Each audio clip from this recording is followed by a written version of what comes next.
Assalamu alaikum, dear students of class 9th. Hope you will be fine. Dear students, today our topic is chapter number 4 of your history textbook, and that is Forest Society and Colonialism.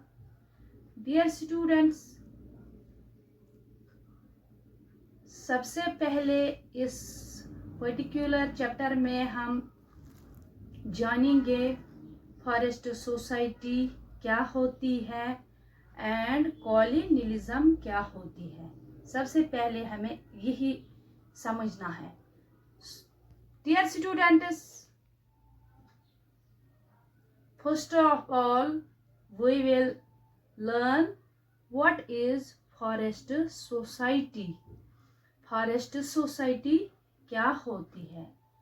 Dear students, the term forest society could mean that the society formed in the forest naturally with its own environment and ecology, consisting of different species of plants and animals. Dear students, forest society का मतलब समाज का वो हिस्सा जो कहीं ना कहीं फॉरेस्ट से रिलेटेड है।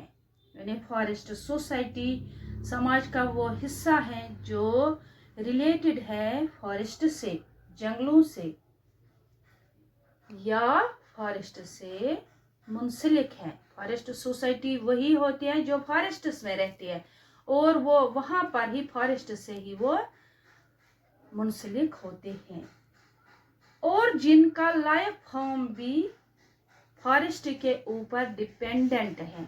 यानी जिनका लाइवलीहुड होता है, जो रोजी रोटी होती है, वो भी फॉरेस्ट के जंगलों पर ही डिपेंडेंट होता है। यानी अगर जंगल नहीं होते तो उनकी लाइफ भी नहीं होती है। डियर स्टूडेंट्स, और वहाँ से ही उनको अपनी लाइवलीहुड मिलती है, यानी रोजी रोटी इनको मैसर होती है फॉरेस्ट से ही। जो फॉरेस्ट सोसाइटी होती है, जो लोग वहाँ पर रहते हैं, उनको रोजी रोटी मिलती है, यानी खाना पीना सब उनको मिलता है फॉरेस्ट से ही। डियर स्टूडेंट्स, और उनका खाना भी वहाँ से ही आता है और वो रहते भी वहाँ पर ही है। जैसे आपने देखा होगा आदिवासी लोग जो जंगलों में रहते हैं। डियर स्टूडेंट्स, ये तो था what is forest society. What is forest society?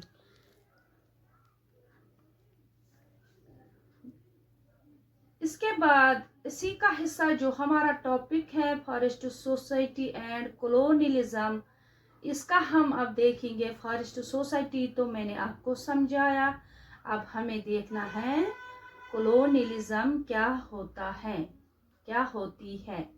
अगर हम देखेंगे ये कॉलोनियलिज्म आपकी हिस्ट्री में, इस मतलब जो आपका सिलेबस है वहाँ पे आपको बार बार पढ़ना है कॉलोनियलिज्म के बारे में, क्या इम्पैक्ट रहा इसका फिर इंडिया में या बहुत सारी जगहों पर, वो तो आपको यहाँ इस हिस्ट्री टेक्स्ट में बार बार पढ़ना है, इस सिलेबस में बार बार पढ़ना है। डियर स्टूडेंट्स, इसकी हम डेफिनेशन यहाँ पर मैंने लिखी है। colonialism is a practice of domination which involves the subjugation of one people to another. Basically, colonialism is the act of one nation controlling another for economic gain. यानी वो process होती है, एक प्रैक्टिस होती है जहाँ पर लोगों पर काबू पाते हैं, मतलब लोगों को नौकर बनाया जाता है, वन पीपल टू अनदर, यानी एक से दूसरे को महदूद बनाते हैं, नौकर बनाते हैं, यानी दबाते हैं लोगों को बाय फोर्स। बेसिकली इसकी मीनिंग क्या है? Is the act of one nation controlling another for economic gain. अगर हम देखेंगे यहाँ पर इकोनॉमी बढ़ाने के लिए फॉरेस्ट सोसाइटी में हमें पढ़ना है क्यों वे आ गए थे वहाँ पर, क्या इम्पैक्ट रहा इस कॉलोनियलिज्म का फॉरेस्ट सोसाइटी पर, वो तो हमें पढ़ना है आगे इसी पर्टिकुलर चैप्टर में।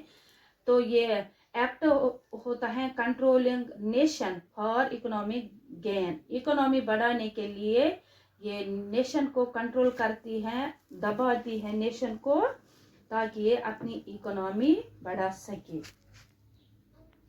डियर स्टूडेंट्स, एग्जाम्पल हम एक लेंगे, इंग्लैंड कंट्रोल ओवर इंडिया। जैसा कि इंडिया पर कॉलोनियल रूल था बहुत सालों तक, वहां पर भी ये अपनी इकोनॉमिक बढ़ाने के लिए आए थे और ये लोगों को सब्जुगेट करते हैं, लोगों को नौकर बनाते हैं। अगर हम देखेंगे इसकी उर्दू मीनिंग क्या है, इस्तेमारियत, साम्राज्यत, कॉलोनियलिज्म की। So dear students, basically forest society and colonialism is to be all about forest society, their relation with colonial government, and what was the impact of colonialism on forest society.